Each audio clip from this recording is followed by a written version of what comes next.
Cricket is all about momentum. Asia কাপের group পর্বে আফগানিস্তান বাংলাদেশের সাথে দুর্দান্ত ক্রিকেট খেলা শ্রীলঙ্কা ওই সময় সুপার একটা মোমেন্টামের ভেতরে ছিল, কিন্তু সুপার ফোরে এসে একেবারে ভিন্ন চিত্র দেখা গেল। যখন তারা বাংলাদেশের কাছে খুবই ক্লোজ একটা ম্যাচ হেরেছে, তখন তাদের মোমেন্টামটা আসলে চলে গেছে এবং তারা পাকিস্তানের বিপক্ষে আসলে রীতিমতো ঢুকেছে এবং দাঁড়াতেই পারেনি। ব্যাটিং করতে গিয়ে মুখ থুবড়ে পড়েছে, উইকেটটাকে তারা মিসজাজ করেছে, তাদের একাদশ সিলেকশন ঠিক ছিল না। দুই ওপেনার শুরু থেকে এমনভাবে খেলার চেষ্টা করেছে যে শ্রীলঙ্কাকে ম্যাচ জিততে গেলে 180-190 রান করতে হবে, বাট উইকেট আসলে ওরকম ছিল না।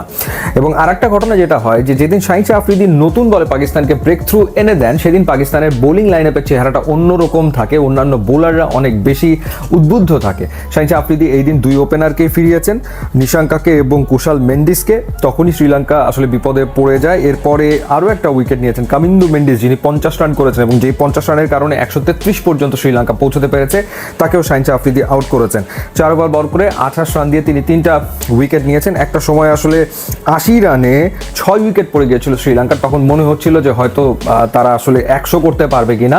কামিন্দু মেন্ডিসের ওই 50-এর কারণেই তারা আসলে শেষ পর্যন্ত 133 করে।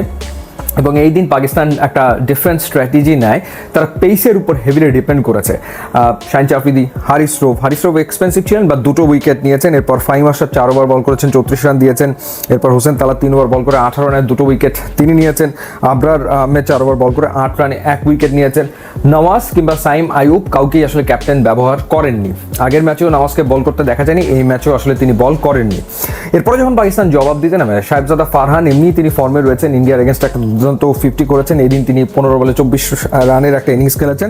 ফখর জামান 19 বলে 17 রানের একটা ইনিংস খেলেছেন এবং 45 রানের ওপেনিং জুটিতেই পাকিস্তানের জয়ের ভিত আসলে তৈরি হয়ে গিয়েছিল।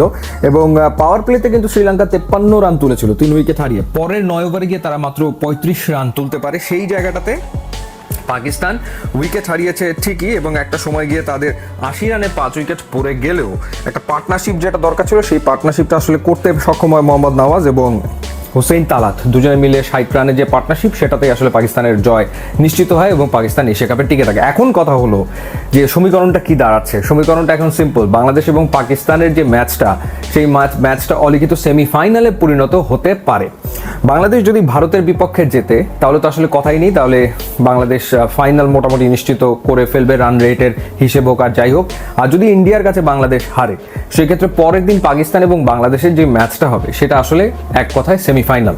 সেই ম্যাচে যে জিতবে সেই আসলে ফাইনালে চলে যাবে, এরকম একটা ইকুয়েশন হয়ে গেছে। শ্রীলঙ্কা জিতলে বাংলাদেশের সুবিধা হতো যে বাংলাদেশ হয়তো এক ম্যাচ জিতেই ফাইনালে যাওয়ার একটা সুযোগ পেতে পারতো, কিন্তু এখন আর সেটা হচ্ছে না। এখন পাকিস্তান বাংলাদেশ ম্যাচ সেমিফাইনাল হয়ে যেতে পারে যদি বাংলাদেশ ইন্ডিয়ার কাছে হারে। আর যদি বাংলাদেশ জেতে, তাহলে আবার ইকুয়েশনটা পুরোপুরি অন্যরকম হয়ে যাবে। তখন 3 দলের দেখা যেতে পারে যে 4 পয়েন্ট হওয়ার সম্ভাবনা আছে। ইন্ডিয়া যদি শ্রীলঙ্কাকে হারায়, পাকিস্তান যদি বাংলাদেশকে হারায় এবং বাংলাদেশ যদি ইন্ডিয়াকে হারায়, তাহলে ইন্ডিয়া, পাকিস্তান, বাংলাদেশ 3 দলের 4 পয়েন্ট করে হয়ে যাবে। তখন রান রেটের হিসেবটা আবার সামনে চলে আসবে। সো দেখা যাক কি হয়।